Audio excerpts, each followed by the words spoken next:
ஆகாஷ்வாணி மாநில செய்திப்பிரிவு வழங்கும் செய்திச் சுடர். வணக்கம் நேயர்களே.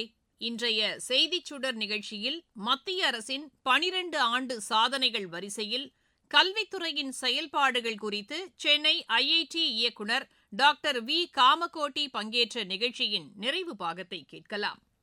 கல்வி நிறுவனங்களோட தரத்திற்கான ரேங்கிங்கும் ஒரு முக்கியமான விஷயமா பார்க்கப்படுது சார். அதுவும் சர்வதேச தரத்திலான ரேங்கிங்னா இன்னும் சிறப்புன்னு கூட சொல்லலாம். ரீசெண்டாக குளோபல் ரேங்கிங் ஒன்று பார்த்தோம். ஐஐடி மெட்ராஸ் பார்த்தீங்கன்னா 170th place in world and 3rd in India அப்படின்ற மாதிரி ஒரு சந்தோஷமான விஷயத்தை பார்த்தோம். இதுக்கான காரணம் என்ன சார்? எந்த அளவுக்கு எஃபர்ட் நீங்கள் குளோபல் ரேங்கிங் பற்றி இந்தியன் ரேங்கிங்கை நீங்கள் கேட்கணும். NIRF பற்றி நீங்கள் பேசணும். எதுக்கு அதை பேசணும்னா, ஒவ்வொரு கண்ட்ரிக்கும் ஒரு அகாடமிக் இன்ஸ்டிடியூஷன் இந்த கண்ட்ரி, அதுக்கு ஒரு சோஷியல் ஆப்ளிகேஷன் இருக்குது. நம்ம 150 கோடி மக்கள், அதில் 25 கோடி ஸ்கூல் எஜுகேஷன், 5 கோடி ஹையர் எஜுகேஷனில் இருக்காங்க. 30 கோடி பேர் இருக்கிற ஒரு எஜுகேஷன் சிஸ்டமை நம்ம நடத்திட்டு இருக்கோம் நம்ம கண்ட்ரியில். இதை நீங்கள் பார்க்கணும். இதில் எப்படி ஒரு ஐஐடி நடத்துறது, ஸோ இதுக்கு என்னெல்லாம் நமக்கு சேலஞ்சு. இது ஐஐடிங்கிறது ஒரு அட்டானமஸ் இன்ஸ்டிடியூஷன், ஆக்ட் ஆஃப் பார்லிமெண்ட்டில் இருக்குது. அது ஒரு சைடில் ஓடிட்டுருக்கு. ஸ்டேட் யூனிவர்சிட்டி எடுத்தால் அதுக்கு சில சோஷியல் ஆப்ளிகேஷன்ஸ் இருக்குது. அஃபிலியேஷன் பண்ணும் காலேஜஸ், அந்த காலேஜஸ் என்ன ஓடுறதா பார்க்கணும், அதுக்கு தனியாக எக்ஸாம் கண்டக்ட் பண்ணணும். அவங்களுக்குள்ள ஒரு இப்போ அண்ணா யூனிவர்சிட்டிங்கன்னா அவங்களுக்கு காலேஜ் ஆஃப் இன்ஜினியரிங் கிண்டி இருக்குது. ஒரு எத்தனையோ 653 காலேஜ் இருக்குது. மெட்ராஸ் யூனிவர்சிட்டிக்கு காலேஜ் அஃபிலியேட்டட் காலேஜஸ் இருக்குது. ஸோ அவங்களோட ஆப்ஜெக்டிவ் ஐஐடியும் அதையும் நீங்கள் கம்பேர் பண்ணால் ஆப்பிள் அண்ட் ஆரஞ்சஸ் மாதிரி ஆகிடும். அதுமாதிரி இங்கே இந்தியன் இன்ஸ்டியூட் ஆஃப் சயின்ஸ் எடுத்திங்கன்னா அது ப்ரிடாமினன்ட்லி ரிசர்ச் ஓரியன்ட் இன்ஸ்டியூஷன். இப்போ தான் அவங்க பிடெக் ஆரம்பிக்கிறாங்க. ஸோ அவங்களோட டிஎன்ஏ தனி.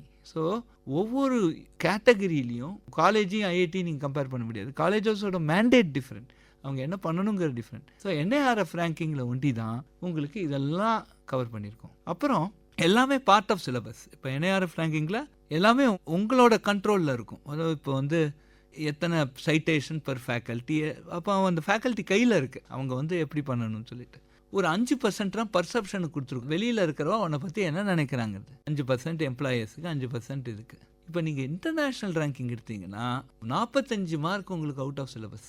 உலகம் உங்களை பற்றி என்ன நினைக்கிறது. அவன் ஏதோ போகிற போக்கில் ஒரு 5000 இன்ஸ்டியூஷன் இருக்குது, அதில் ஏதோ ஒன்று திக் பண்ணிட்டு போவாங்க. அதை வச்சு இவங்க இது பண்ணுறாங்க. ஸோ நாங்கள் அஃப்கோர்ஸ் ஒரே ஒரு ரேங்கிங்கில் நாங்கள் எல்லா ரேங்கிங்லேயும் நாங்கள் பார்ட்டிசிபேட் பண்ணல. NIRF அஃப்கோர்ஸ் நாங்கள் பார்க்குறோம். இன்டர்நேஷ்னல் ரேங்கிங்கில் 10 ரேங்கிங் எல்லாமே இருக்குது. இல்லை எல்லாத்துலேயும் பண்ணால் நாங்கள் ரேங்கிங் தான் பண்ணிட்டு இருக்க முடியும். இன்ஸ்டியூட்டை நடத்தணும். ஒரே ஒரு ரேங்கிங் இருக்கட்டும்னு சொல்லிட்டு நாங்கள் QSல பண்ணிட்டுருக்கோம். QSல ஒரு 4 வருஷம் முன்னாடி 340 வந்தோம். இப்போ அதுலேருந்து 170 வந்திருக்கோம்.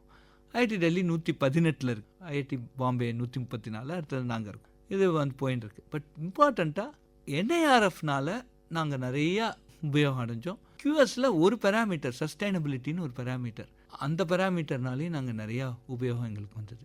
ஏன்னா அது எங்களுக்கு ஓப்பன் அப் பண்ணுது. NIRFல நீங்கள் ஒரு 50 மார்க் இருக்கிறதே 50லேருந்து 60 போகிறது ரொம்ப கொஞ்சம் ஈஸி. 80 மார்க் வந்தப்புறம் 80லேருந்து 82 வாங்குறது ரொம்ப கஷ்டம். ஸோ அதில் எல்லாத்துக்கும் எங்கெங்கே நம்ம இந்த மார்க்கை இம்ப்ரூவ் பண்ணலான்னு நம்ம யோசிக்கிறதே எங்கெங்கே இடத்துல இன்ஸ்டியூட் இம்ப்ரூவ் பண்ணலாங்கிறது. இன்ஸ்டியூட் இம்ப்ரூவ் பண்ணலான்னு நீங்கள் ஆரம்பிக்கிற போது அது ஃபைனலாக ஸ்டூடெண்ட்டுக்கு நல்லது நடக்குது. ஸோ இந்த ரேங்கிங் மெக்கானிசமில் இது ஒரு ரேஸாக பார்க்காம நாங்கள்லாம் என்ன பண்ணுறோன்னா, எல்லா ஐஐடிஸுமே இதில் இருக்கிற பேராமீட்டர்ஸை எப்படி நம்ம இம்ப்ரூவ் பண்ணலாம் அப்படிங்கிற பார்க்குறோம். அது இம்ப்ரூவ் பண்ணுறதுக்கு ரீசன், ஃபஸ்ட்டு ப்ரைமரி ரீசன் ஸ்டூடெண்ட்டுக்கு பெனிஃபிட், ரெண்டாவது ரீசன் ஆஃப்கோர்ஸ் ரேங்கிங் இம்ப்ரூவ் ஆகும். உங்களுடைய எஃபர்ட்டை முழுமையாக கொடுத்துருக்கீங்க. அதற்கான விஷயமா தான் இந்த ரேங்கிங்கை பார்க்கலான்னு கூட நான் நினைக்கிறேன். ஆமாம், நிச்சயமாக. அதான் பகவத்கீதை சொன்ன மாதிரி கர்மாவை பண்ணு, பலனை எதிர்பார்க்காது. எங்களுக்கு கர்மாங்கிறது எங்களோட ஸ்கோரெல்லாம் நாங்கள் இம்ப்ரூவ் பண்ணுறது, பலன்கிறது அது ரேங்கிங் வருது. அதை எதிர்பார்த்து நாங்கள் அந்த ஸ்கோரை இம்ப்ரூவ் பண்ணுறோம். இப்போது பாரத் இனோவேஷன்ஸில், அதாவது டெக்னாலஜி டெவலப்மெண்ட் அப்படின்னாவே ஐஐடி மெட்ராஸ்க்கு ஒரு தனி இடம் இருக்குது. ஏன்னா அந்த சோஷியல் மீடியா பேஜை ஃபாலோ பண்ணுறவங்களுக்கு தெரியும், டெய்லி ஏதாவது ஒரு அப்டேட் டெக்னாலஜி வைஸ் இருந்துகிட்டே இருக்கும். அப்படி பார்க்கும்போது இந்த பாரத் இனோவேஷன்ஸில் பார்த்தீங்கன்னா நம்மளோட ஸ்டால் இருந்துச்சு, ஐஐடி மெட்ராஸோட ஸ்டால் இருந்துச்சு. குறிப்பாக வீல் சேர் அதில் நீங்கள் எக்ஸிபிட் பண்ணுறீங்க. அதை எப்படி பார்க்குறீங்க சார்? 2 இன்ஸ்டன்ஸ் நான் வீல் சேர் பற்றி சொல்கிறோம். நிறையா நாங்கள் செய்கிறோம், எல்லாமே எங்களுக்கு பெருமை, சிலதெல்லாம் ரொம்ப பெருமைன்னு சொல்லிக்கலாம். அதில் வீல் சேர் ஒன்று, என்னோட சுஜாதா அவங்களோட கைடன்ஸில் அந்த சென்டர் நடந்தது. டிடி ஜெகநாதன் எங்களோட அலுமினஸ்ஸு, ப்ரெஸ்டீஜ் ப்ரெஷர் குக்கர்லாம் அவர் தான் பண்ணியிருக்காரு, நிறையா செஞ்சுருக்கார் அவர். இந்த வருஷம் அவருக்கு பத்மஸ்ரீ கூட கிடச்சிருக்கு. அவருக்கு மகிழ்ச்சியான விஷயம். ரொம்ப மகிழ்ச்சியான விஷயம். உங்களுக்கு அன்ஃபார்ச்சுனேட்லி கிடைச்சதும் மகிழ்ச்சியான விஷயம். தேங்க்யூ. ஆனால் அன்ஃபார்ச்சுனேட்லி அவர் காலமாயிட்டார் 4 மாதம் முன்னாடி. அவர் நிறைய அதுக்கு ஃபண்ட் பண்ணார். அதில் குறிப்பாக அந்த ஸ்டாண்டிங் சேர்னு பண்ணினாங்க சுஜாதா, அவங்க மெக்கானிக்கல் இன்ஜினியரிங் டிபார்ட்மெண்ட். அது ரொம்ப டச்சிங் இன்சிடென்ட் என்னென்னா, ஸ்டாண்டிங் சேர்னால் அவங்க எழுந்து நிற்க முடியாதவங்க ப்ரெஸ் பண்ணிங்கன்னா அவங்கள எழுப்பி நிற்க வைக்கும் அந்த சேர். அவங்களுக்கு அன்றைக்கி கொடுத்தோம். அந்த ஃபங்க்ஷனில் 4 பேரை ஐடென்டிஃபை பண்ணி அந்த ஸ்டாண்டிங் சேர் கொடுத்தோம். அன்றைக்கி அந்த ஃபங்க்ஷன் எண்டில் ஜனகணமன பாடுறதே, நம்ம நேஷ்னல் ஆந்தம் பாடுறதே ஃபர்ஸ்ட் டைம் இந்த லைஃப் அவங்க எழுந்து நின்னாங்க. So it was very very, இதெல்லாம் வந்து எங்கேயுமே கிடைக்காத ஒரு சந்தோஷம். எனக்கு ரொம்ப சொர்க்கம் கிடைச்ச மாதிரி இருந்தது அன்றைக்கி. நிஜமா அவங்களுக்குள்ள உணர்வு இருக்கும், ஆனால் எழுந்து நிற்க முடியாது. ஆனால் இது வந்து சாத்தியப்படுத்திட்டு பார்க்குறவங்களுக்கும் ஒரே அன்றைக்கி மனசு தொட்ட ஒரு விஷயம், மனசு ரொம்ப தொட்ட விஷயம். இந்த ஜென்மாலையும் மறக்காது, அடுத்த ஜென்மா மட்டும் அது கேரி ஆகணும்னு எனக்கு ஆசை. சச் எ வண்டர்ஃபுல் டே. அதே மாதிரி அடுத்தது இந்த சேர், இந்த வீல் சேரை பார்த்தாலே பேஷண்ட்டுன்னு நமக்கு ஒரு இது வரும். அது வந்து ஒரு சைக்கலாஜிக்கலி அது குழந்தைகளை எஃபெக்ட் பண்ணிது. அதனால் இது ஒரு அட்ராக்டிவாக பண்ணணும் அப்படின்னு. அப்புறம் ரெண்டாவது ஏதோ 20 கிலோன்னா அது எப்படி, அது பாவம் குழந்தைகளை தள்ளின்னு போகிறது சில குழந்தைகளுக்கு முடியாது. கொஞ்சம் லைட் வெயிட்டாகவும் பண்ணணும். லைட் வெயிட்டாக போனோன்னா அந்த குழந்தை ஏறி உட்காந்தோன்னா உடஞ்சி கீழே விழுந்துட்டா இன்ஜுரி ஆகிடும் குழந்தைக்கு. அவங்களே கொஞ்சம் ஸ்பைன் கெயின் அது மாதிரி இருக்கிற ப்ராப்ளம் இருக்கிறவங்களுக்கு, நடக்க முடியாதவங்களுக்கு எல்லாம் தேவைங்கிறதுனால ரகடாகவும் இருக்கணும். 3 கண்டிஷன். அதாவது பார்க்கறதுக்கு அழகாக இருக்கணும், லைட் வெயிட்டாகவும் இருக்கணும், ஆனால் அதே டைம் ரகடாகவும் இருக்கணும். இது ஒரு மாதிரி எல்லாமே கேட்குற மாதிரி இருந்தது. ரொம்ப ஆர்த்தோகனலாக இருந்தது. பட் அதுக்கு ரொம்ப ஒர்க் பண்ணாங்க எல்லோரும். அதில் கார்பன் ஃபைபர் போட்டு அதை ரக்கடாக பண்ணி, ஆனால் ரொம்ப லைட் வெயிட், பார்க்க ரொம்ப அழகாக இருக்கும். அந்த சேரை பார்த்தோன்னே நானே போய் உட்காந்து நல்லா ஓட்டணும் போல. ரொம்ப நல்லா இருந்துச்சு. அந்த அழகாக இருந்தது. வெயிட் வந்து 1/3 ஆஃப் த வெயிட். இது வந்து வெளிநாட்டிலையும் கிடைக்கிறது இது மாதிரி சேர். ஆனால் அது வந்து கிட்ட 2,40,000 43,000 சொன்னாங்க அந்த விலை. நாங்கள் 72,000 ரூபாய்க்கு அந்த சேரை ஒரு start up company thrive mobility பண்ணி கொடுத்துட்டுருக்காங்க இப்போ. ஸோ இது வந்து ஒரு லைட் வெயிட்டு, அதே சமயம் ரகட், அதே சமயம் 1/3 ஆஃப் த காஸ்ட்டு, பார்க்குறதுக்கு அழகாக இருக்குது. பேஷண்ட்டுன்னு இருக்கிற அதை ஓன் பண்ணுறது ஒரு ப்ரைடாகவும் இருக்குது. அது பேஷண்ட்டோட அந்த ஹூவர் இஸ் யூஸிங் அந்த திவ்யாங் இருக்கிறவங்களுக்கு அது ஒரு கான்ஃபிடென்ஸ் பூஸ்டராகவும் இருக்குது. இது மாதிரி அதையும் பண்ணும். அப்புறம் நிறையா, அதாவது வீல் சேராகவே இருக்கும். முன்ன வாசலில் வந்து ஒன்று ஸ்டேட் பண்ணால் ஸ்கூட்டர் ஆகிடும். அது மாதிரி அது சார்ஜ் போட்டுக்கலாம். அது மாதிரி ரொம்ப கம்ஃபர்டபுளாக சிலர்லாம் பண்ணி கொடுத்துருக்கோம். நிச்சயமா பிஎம் வந்து பங்கேற்ற நிகழ்ச்சியில் வந்து இப்படி ஒரு பாரத் இன்னோவேட்டிவ்ல வந்து நம்மளுடைய ஐஐடி மெட்ராஸோட பங்களிப்பும் இருந்திருக்கின்றது பெருமையான விஷயம். இப்போ கல்வித்துறையில் எதிர்கால திட்டங்கள் ஐஐடி மெட்ராஸ்க்கு என்ன சார்? ஏன்னா அரசு வந்து திட்டங்களை வந்து வகுக்க முடியும், அதை செயல்படுத்துறது கல்வித்துறையில் இந்த எஜுகேஷனல் இன்ஸ்டிடியூஷன்ஸ் தான். அந்த வகையில் ஐஐடி மெட்ராஸோட ஃபியூச்சர் பிளான்ஸ் என்ன சார்? இப்போ வந்து என்னோட மனசில் இப்போ இருக்கிற ஃப்யூச்சர் பிளான், அதாவது நெக்ஸ்ட்டு 5 இயர்ஸ்க்குள்ளே நம்ம செய்ய வேண்டியது, நம்பர் 1 வந்து நம்ம மெயினாக மெடிக்கல் ஸ்கூல் தேவை. அதுக்காக நம்ம நிறைய உழைக்கணும். டெக்னாலஜி, மெடிசன் 2 சேரணும். இது வந்து ஒரு மேஜர் பிளான். எங்களோட ஆன்லைன் எஜுகேஷன், ஆஃப் கேம்பஸ் எஜுகேஷனை இப்போ 50,000 எப்படியாவது 1 lakh மட்டும் எடுத்துன்னு போகணும். வருஷத்துக்கு ஒரு 10,000 பேர் அதில் கிராஜுவேட் ஆகணும். அது அந்த லெவலுக்கு அதை எடுத்துன்னு போகணுங்கிறது 2வது. 3வது, நிறையா ஸ்டார்ட் அப்ஸ் கொண்டு வந்திருக்கோம். நாங்கள் அனௌன்ஸ் பண்ணியிருக்கோம் இது மாதிரி ஒரு ஃபண்டு அவங்களுக்கு கொண்டு வரணும். அதாவது இந்த டெவலப் கண்ட்ரீஸ் எல்லாம் வேலி ஆஃப் டெத்தும்பாங்க. நம்ம இந்தியாவில், நம்ம பாரத தேசத்தில் அசதோமா சத்கமயா, தமசோமா ஜோதிர்கமயா, மிருத்யோர்மா அமிர்தம் கமயா, எல்லாத்தையும் பாசிட்டிவாக தான் பார்க்குறோம். அதனால் நம்ம வந்து வேலி ஆஃப் டெத்தை நான் வந்து ரீவேர்ட் பண்ணிட்டேன், வேலி ஆஃப் ஹோப். அந்த ஸ்டார்ட் அப் ஆரம்பித்து அந்த வேலி ஆஃப் ஹோப் உள்ளே நுழைஞ்ச உடனே அவங்களுக்கு அந்த ஒரு ஜேர்னி இருக்குது. ஒரு 1.5 வருஷம் 2 வருஷம். அதில் கிட்டத்தட்ட அவங்களுக்கு வந்து ஒரு 5 கோடியிலேருந்து 20 கோடி ரூபா மட்டும் இருந்தால் இந்த ஸ்டார்ட் அப்போட டைப் பார்த்து அவங்களால அதை கொஞ்சம் ஓரளவு சமாளித்து அடுத்த ஸ்டேஜுக்கு போயிட முடியும். அந்த வேலி ஆஃப் ஹோப்பில் அவங்கள பொதுவாக ஏற்றி மேலே விட்டோன்னா அதுக்கப்புறம் பறவைக்கு ரெக்கம் முளைச்சி பறந்துடும். அது ரெக்கம் முளைக்கிற டைமில் தான் நமக்கு அவங்களுக்கு ஹெல்ப்பாக இருக்கணும். அதுக்காக நாங்கள் வந்து ஒரு சீரீஸ் ஏபி ஏதோ நம்பர் இருக்குது, அந்த ஃபண்டு ஒன்று ஆரம்பிக்கலாம். ஒரு 1000 கோடிக்கு ஆரம்பிக்கலான்னு எங்கள் ஆசை. அந்த ஃபண்டை ஆரம்பிக்கணும். அப்போலாம் நாங்கள் வந்து ஸ்டார்ட் அப் பண்ணுன்னு எல்லாரையுமே ஆண்டர்ப்ரனராக இருக்கணும். ஐஐடி மெட்ராஸ் வந்து நாலேஜை தான் இப்படி வாங்கிக்கணும், வேலையை இப்படி தான் கொடுக்கணும், you should be employers rather then employees. இதெல்லாம் நான் வந்து பசங்களுக்கு மோட்டிவேட் பண்ணுறதே, எங்களுக்கு என்ன அஷூரன்ஸ் கொடுக்குறேன்னு அவங்க கேட்குறது ஒரு ரொம்ப நியாயமான கேள்வி.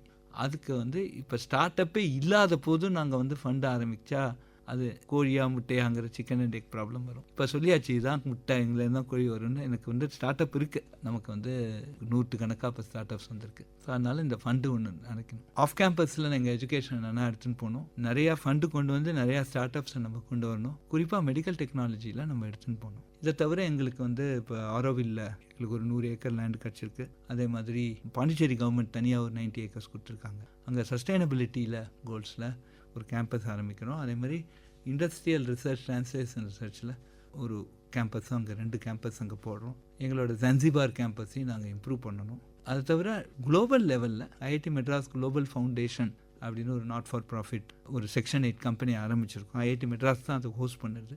அவங்க வந்து வெளிநாட்டில் எல்லா இடத்துலையும் போய் அவங்க ஆஃபீஸ் செட்டப் பண்ணுறாங்க.